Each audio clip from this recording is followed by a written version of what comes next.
Desde que a Chevrolet Montana nasceu, apareceu os primeiros protótipos, ou se falava sobre essa picape, muito se falou que seria a anti-Toro, a picape que nasceria para tirar o reinado da picape médio compacta da Fiat, mas na verdade isso não aconteceu, né? A gente sabe os números de venda mostram bem isso, mas afinal, a Chevrolet Montana não vende por erros da Chevrolet, ou é a Toro que é muito complicada de se bater? No vídeo de hoje eu vou responder um pouco sobre essas questões de mercado e também mostrar a Chevrolet Montana RS, as novidades que a picape recebeu, tanto no motor quanto lá por dentro. Bom, vou mostrar para vocês hoje de uma forma diferente a Montana RS num point of view, né? Como explicar para vocês primeiro as dimensões da Montana, né? Ela não tem o tamanho, por exemplo, da Toro, da Maverick, mas ela não é compacta como a Estrada. Ou seja, ela está ali dentro da Fiat, por exemplo, dentro da briga da Fiat, justamente entre a Estrada e a Toro, digamos até um pouquinho mais para a Estrada, uma picape um pouco menor, e até o que eu aposto é que a própria nova Volkswagen Toucan seja mais isso aqui, seja mais esse porte aqui. As dimensões vocês estão vendo aqui embaixo, comprimento, entre eixo, largura e altura, é aí, digamos, bem parecido com o que a gente tem no Tracker. Mas vamos lá, né? A parte de design, vale lembrar que a Montana, antes do Tracker, ela adotou essa identidade de farol e luz diurna separados. Então, no caso da versão RS, eu tenho os faróis em LEDs aqui embaixo, farol com projetor, né, o escrito Chevrolet aqui embaixo, até a seta, né, de direção aqui embaixo, não tem farol de neblina, e a luz diurna aqui, um cromo escuro na grade, a grade colmeia, também uma das diferenças da linha RS, aqui a placa de identificação do carro, né, fica bem ali no meio. E assim, a Montana é bonita, eu não acho um carro feia, ela não tem tantas linhas, ela não é tão rebuscada, mas é um carro relativamente bonito, tá? Ela não tem aí já alguns anos de mercado, não teve nenhuma mudança exterior de grande importância. No caso, mais uma vez, a versão RS roda 17 polegadas, essa pintura preta e diamantada. Eu particularmente gosto até dessa pintura vermelha, acho que combinou até com essa proposta da Montana RS. A única coisa é que, por exemplo, seta no paralama, mesmo na versão topo de linha, né, podia vir uma seta aqui no retrovisor. Eu vou até comentar um pouquinho sobre essas questões da Montana, mas ó, de lateral também uma picape bem tradicional ali, linha de caçamba, linha de interior, não tem nada muito exagerado, a gente tem um bom entre-eixos, um balanço traseiro por causa da caçamba. Então, aqui na parte da frente é uma picape legal, né? Mais uma vez a diferenciação da linha RS com a grade, com as rodas, dá um detalhe. E também, mais uma vez, essa cor vermelha caiu bem para a picape. Bom, já na parte mecânica temos sim uma novidade, que é a Montana sempre tem um motor 1.2 turbo, né? Mas ela não tem a opção de 1.0 turbo, até pela proposta da própria picape. Mas ó, varetinha, inclusive quente pra caramba. Mas aqui, motor 1.2 turbo, 3 cilindros. Qual a diferença agora, né? Recebeu injeção direta recentemente, ganhou potência, ganhou torque, continua flex e com câmbio automático de 6 marchas, né? Então essa é uma das novidades se você for pegar uma Montana. Na verdade aí até já tem um tempinho que esse motor ganhou injeção direta, esse 1.2. Então é um carro que já consigo adiantar, vou falar um pouco melhor quando a gente for dirigir, mas nos nossos testes ela ficou mais econômica e melhorou o desempenho, né? Hoje em dia tá tão difícil, né? A gente vê piora consumo, melhor desempenho, ou melhor desempenho, piora consumo, melhora o consumo, pior desempenho. Aqui não, aqui caiu bem, e eu vou dizer até que é um conjunto que tem evoluído muito, não só de motor, quanto até o conjunto de suspensão. Essa linha da Chevrolet está evoluindo bastante. Talvez aí, muita gente fala da questão da correia banhada a óleo, mas lembrando, a questão, o motor 1.2 não tem muito histórico da correia, tá com os 1.0, mas é uma questão talvez aí de manutenção, cuidado, e também aí proporção na rua, né? Mas o histórico com 1.2 turbo é bem raro, então se você for comprar uma Montana, acho que pode até ficar mais tranquilo. Então, da parte de mecânica, são essas as novidades. Bom, agora continuando com o design da Montana, principalmente a Montana RS, virei ela pra gente ver a traseira, que é um dos principais pontos, talvez, né? A caçamba. Mas vamos lá. A traseira da Montana, confesso que a mim agrada até mais do que a dianteira. As lanternas não são em LEDs, né? Mas tem esse detalhe charmoso do logo da Chevrolet. Não está interligada por uma peça de iluminação e tal. É simplesmente uma peça preta de um lado para o outro. O logo RS, se você comprar uma Premier, vai estar Premier. Então aqui é o logo com esse detalhe em preto, acompanhando a temática da picape, escrito Montana também em preto brilhante, e o Chevrolet estampado na tampa, isso é bem legal. Remete muito às picapes antigas, e o turbo também, placa na parte de baixo, bem tradicional, né? Parece até as picapes maiores, com aqui, que seria um pseudo degrau, é um degrau, né? Até funcional se você precisar subir ou descer, apesar que a altura da carroceria ela não é alta, né? Tem um Santo Antônio integrado, então dá pra ver, a altura dela não é muito grande. E aqui a caçamba, né? Você vem aqui, abre, tem amortecimento, isso é bem legal pro dia a dia. Uma caçamba não é muito grande, dá pra ver aqui, ó, não é uma caçamba muito grande, mas é uma caçamba de boas dimensões. Não é, por exemplo, a caçamba da Toro, tá? Mas é bem aproveitado. Inclusive tem um conjunto de acessórios que você pode encaixar, transformar quase num porta-malas, né? Você põe aqui, você consegue organizar ferramentas e tudo mais, mas eu já fiz viagens com a Montana, apesar de falarem que não entra poeira, sim, tive problema com poeira. Então se você for pôr uma mala, saiba que ela vai chegar talvez suja. O que você colocar aqui, ou você compra, tem muito acessório aftermarket que você coloca, uma bolsa para proteger, né? Então é justamente você usar com uma caçamba. Tem aqui o protetor, aqui tem protetor de caçamba e a capota marítima. Fechar a tampa aqui. Então é uma picape bem tradicional aqui na estética. A tampa abre e fecha normal, amortecimento, câmera de ré. Então dá pra ver que é uma picape, não tem muita coisa de estética para carregar. E mais uma vez, eu acho até essa versão RS ficou bem legal, os detalhezinhos em preto, o conjunto de roda, não ficou uma picape chamativa. Ela é legal, mas se você quer chamar atenção, não vai ser ela. Agora, se quer uma picape mais discreta, ela é mais discreta até que a própria Toro e a Rampage. Bom, agora vamos para o interior da Montana, que tem outra novidade nessa linha. Bom, vamos começar aqui pela porta. Plástico rígido, maçaneta cromada, e esse detalhe nesse tecido perfurado com a costurinha vermelha, que dá um charme e melhora um pouquinho a questão, né, de toque de plástico rígido para algo suave ao toque. Mas a principal novidade vocês vão ver aqui. Já vou mostrar os bancos, mas vamos começar pelo o que muda ou da partida. Aqui, a picape finalmente recebeu o painel de instrumentos digital. Vou baixar o ar-condicionado aqui. Finalmente recebeu esse painel de instrumentos, né? Na verdade, a gente até chutava que a Montana seria o primeiro modelo da Chevrolet a ter um painel de instrumentos totalmente digital. Não veio, na verdade, a Montana era até, entre aspas, prejudicada comparada ao Tracker, que o Tracker primeiro até tinha uma telinha colorida e a Montana não tinha. É até um dos pontos que a gente vai conversar um pouquinho sobre a questão em relação ao Montana e Tracker dentro da Chevrolet. Mas a Montana recebeu aqui o painel de instrumentos totalmente digital, integrado com uma nova central multimídia, com um novo software. Aqui dá para ver o Apple CarPlay com o meu telefone, no caso. E aqui um novo software da marca, Apple CarPlay Android Auto sem fio, tem um roteador Wi-Fi. Se você quiser, as informações do carro estão aqui. É até esquisito, porque o computador de bordo está tudo aqui. Se eu quiser ver ali, eu preciso vir aqui e pedir para colocar no painel de instrumentos, ó. Então eu não tenho, eu tenho conta-giros, eu tenho isso. Não consigo ter os dois ao mesmo tempo. Eu vou ligar o ar aqui, porque realmente tá quente, mas ó, dá pra ver aqui, ó. Ar-condicionado automático de uma zona. Não tem muita coisa a mais. Vamos até baixar a ventilação aqui, pra não estragar o áudio para vocês que estão assistindo.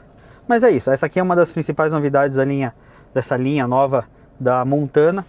Esse mesmo tecido que a gente encontrou aqui na porta tá aqui em cima do painel, mas aqui em cima ainda é plástico rígido, acompanha até aqui. Detalhezinho em vermelho, detalhezinho em preto brilhante. É um carro que ficou legal, né? O logo da Chevrolet em preto, que é uma característica da linha RS. O volante em couro com a costurinha vermelha. Então, ó, posição de dirigir é boa também. Já vou até comentar um pouquinho melhor sobre isso daqui a pouquinho. Ajuste de altura e profundidade, mas é um carro que de hadas eu só tenho alerta de ponto cego, não tenho alerta de colisão.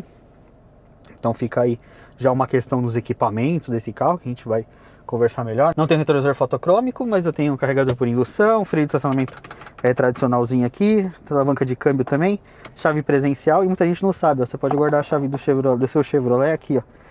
Cabe certinho a chave nesse porta-objeto. Partida por botão, então não tem muita coisa. Tem um sistema OnStar de concierge de socorro aqui em cima. E os bancos, inclusive, vou mostrar o banco aqui pelo banco do motorista, que acho que fica até mais legal, ó. É um banco que tem esse tecido aqui, o detalhezinho também em vermelho, em couro, etiquetinha RS. É um banco bonito, tá? Acho que combina até com essa proposta RS. O apoio de braço aqui fixo, né? Não tem muita variação, com a costurinha vermelha. um porta-objetos aqui dentro, algumas coisas minhas. Então, aqui na parte da frente, essa é a novidade. E aqui, quando a gente vai para o banco traseiro, né, acho que é uma coisa que é muito importante. Eu tô comprando uma picape, sabe que ela não tem um espaço interno, por exemplo, de um SUV, do Tracker. E a porta aqui também, ó, já é plasticão rígido. Ó, banco traseiro também, a mesma temática com o couro, né? Mas, ó, o banco da frente tá ajustado para mim, eu tenho 1,65. Ó como é que fica. Já fica mais apertado, não é um carro tão espaçoso. Eu tenho 2 portas USB do tipo ali para recarga de smartphone, mas ó, espacinho para perna já limita mais, ó. E o banco também não é muito grande. O próprio espaço para ombro aqui, ó, 2 adultos, um terceiro já vai reclamar porque, ó, não tem nem muito espaço para a perna dele. Então é um ponto que tem que levar muito em consideração na hora de você comprar a Montana ou até a Toro. E o próprio encosto aqui, ó, ele é mais reto, então isso aqui é um ponto de desconforto em boa parte das picapes. O encosto é reto, ela prioriza a parte de caçamba. Isso aqui em viagem longa é desconfortável. Não adianta achar que você vai comprar uma picape e ter o conforto de SUV. Mas agora a gente vai dar uma volta, que aí eu vou explicar melhor alguns aspectos e até lá no final. Por que afinal a Montana não vende como a Toro? Confesso assim que quando a Chevrolet lançou o Tracker, eu não gostei muito da calibração de suspensão, achava um pouco barulhento, o motor não respondia, era esquisito. Eu particularmente, quem acompanha o canal há mais tempo sabe que eu nunca fui muito fã. Mas lógico que a Chevrolet, com o tempo, ela foi melhorando o carro. Por exemplo, passou um tempo, a suspensão já estava melhor, troca de amortecedor, troca de molas, mesmo que não comunicados, a gente percebe uma troca de bucha, uma troca de material de parte de borracha. Isso é normal, né? O carro mesmo na loja, ele vai passando por algumas melhorias. E no caso do Tracker, aprenderam e trouxeram para a Montana. Eu gosto, a dinâmica da Montana é boa. Ela mistura bem a relação de conforto com uma estabilidade. E o fato da própria Montana não ter motor 1.0 era um pouco óbvio, porque, na minha opinião, até no Tracker 1.0 ele falta. Na verdade, os SUVs compactos com motores 1.0, eles acabam faltando, né? Mas aqui o 1.2, que é talvez a conversa de hoje, nos nossos testes melhorou consumo e melhorou desempenho, tá? Somente na estrada, aí, acima de 15 km por litro, um carro sem eletrificação, com câmbio automático, fica um bom número com gasolina. Então a Chevrolet apostou bastante na eficiência, tem boa potência, e o que é interessante, né? A gente fala cada vez mais a questão de lag de acelerador, lag de turbo, por emissões. A Chevrolet conseguiu. O carro ele tem bem pouco lag, você acelera, ele cresce a rotação, ele cresce o giro, ele ganha força, ele ganha velocidade. O câmbio é um pouquinho lento nas trocas, é verdade, é uma caixa da própria Chevrolet, não é o mais-in, né, igual normalmente a indústria tá usando. Mas dá conta, vamos dizer assim que dá conta. E até por isso, acho que a Montana ela é um bom carro para dirigir, uma boa picape. Ela não tem tanta característica de picape, uma traseira que pula, né? Ela é mole helicoidal, apesar de perceber que a traseira é um pouquinho mais dura, um pouquinho mais firme, somente para poder levar carga, né? Ela tem uma boa capacidade de carga. Mas para dirigir, ela é boa. A posição de dirigir bem legal, o banco até bastante confortável. Aqui, ó, acelera um pouquinho assim, nem preciso acelerar muito, ele ganha velocidade. Então, para dirigir ela é boa, até por isso a gente deixa, o fato dela vender pouco fica um pouco esquisito, é um carro gostoso de se guiar, né, como se fala, gosta de guiar, boa suspensão e tudo mais. Mas acho que tem uma falha aqui, que vai um pouco além, somente pelo preço cobrado, é um pouco uma falta de uma tecnologia. Ganhou painel digital, central multimídia nova, tem ar digital, mas por exemplo, não tem piloto automático adaptativo, por aí quase 170 mil reais, tem carro mais barato já com isso. Não tem alerta de colisão com frenagem automática, um item de segurança já quase necessário. O Tracker tem, é engraçado que olha aqui em cima do painel, né, como ele divide muitas peças com o Tracker. Ali no painel tem um buraco onde iria o alerta de colisão, né, a luzinha que pisca quando o carro tem algum risco, não tem. Eu tenho basicamente alerta de ponto cego, o que hoje em dia você faz, poxa, tá, cadê o resto do pacote ADAS, né? Não é um carro barato. E isso aqui na hora que você bate na concorrência, ou mais uma vez bati ali não só na concorrência de picape, mas com SUV, dentro da própria Chevrolet, com o Tracker, é um pouco complicado, né? Um carro que foi projetado com tanta promessa, tanta pompa, faltar alguns equipamentos é um dos motivos pelo qual. Porque para dirigir ela é gostosa. Esse motor 1.2 agora com injeção direta ficou muito bom. Né? Você ouve um pouquinho de barulho, né? Um característico de 3 cilindros, ó. Mas também vai bem, a suspensão é boa. Então, o problema da Montana não é a Montana. Ela não vende bem e não é por ela. E agora a gente vai discutir um pouco sobre isso. Bom, mas afinal, por que a Montana não vende como vende a Toro? É uma boa picape, isso é fato. A atualização de motor ficou boa, ficou melhor com esse motor agora 1.2 com injeção direta, um pouco mais de potência, um pouco mais de torque. Mas vamos lá, né? Vamos jogar a real. A Montana a gente esperava que ela já viesse com muita coisa no lançamento. O motor atualizaram, o painel de instrumentos atualizaram, mas ela não tem um pacote ADAS, por exemplo. Ela é menos equipada do que um Tracker.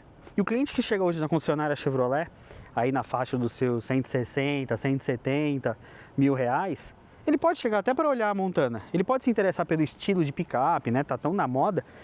Mas na verdade, ele vai olhar do lado o próprio Tracker, Premier, RS, já com alerta de colisão, já com teto solar. Então, por mais que tenha a mesma mecânica, o Tracker é mais equipado e você vai pagar ali na faixa de 10 mil reais a mais, fora a negociação que você vai colocar. Então, por exemplo, o cliente que está querendo entrar aqui não por uma necessidade, ele tem aí uma questão de poder levar o Tracker. Na Fiat, o cliente da Toro, talvez ele seja um pouco mais decidido na Toro, ou na Fiat ele não tem muita opção, só se ele for na Jeep, por exemplo. E no caso da Rampage, então, o cara da Ram quer uma picape e ele vai levar a Rampage. Então, por isso até que a Montana, ano passado, vendeu praticamente a metade do que a Toro vendeu e vendeu menos do que a Rampage, que é um carro que começa em mais de 200 mil reais. Quando a gente fala na comparação Montana e Toro, por exemplo, essa versão aqui que é a topo de linha, ela é um pouco mais cara só do que uma Toro de entrada. Então aí o cara chega na Fiat, ele tá bom, eu vou levar uma picape maior, menos equipada, ok, mas mais motor, já 180, lá, quase 180 cavalos, né, por causa da recalibração, uma picape um pouco mais estruturada, um pouco mais espaçosa. Então cabe essa observação. A Montana não é ruim, mas eu acho que quando a Chevrolet lançou esse carro, ela esqueceu de observar bem o mercado. E tá vindo muita concorrência para esse carro, né? Volkswagen Toucan, aí em 2026, em 2027, também baseada no T-Cross ou baseada no Tero, o que for, provavelmente com um porte muito parecido. Renault Niagara já vai brigar lá em cima, né? A nova picape da Renault também, que deve conviver com a Oroch, mas a Oroch só numa versão mais de trabalho. A própria BYD está vindo com uma picape dessa categoria. Então, assim, a Montana não é ruim, mas digamos que erros do passado atrapalham a venda dessa picape. Ela é boa, só que ela poderia ser melhor. Talvez a Chevrolet poderia deixar ela talvez um pouco mais cara, mas mais refinada. É difícil entender. Ela é boa desde o lançamento. Tem novidades? Tem. Agora, meu conselho, se você for na concessionária, chora bem o preço. Chora bem o preço porque é um segmento que tem várias opções e, mais uma vez, tem um Tracker na concessionária mais equipada. Então, se você for realmente levar ela, vale a pena chorar o preço na hora de fechar a sua compra.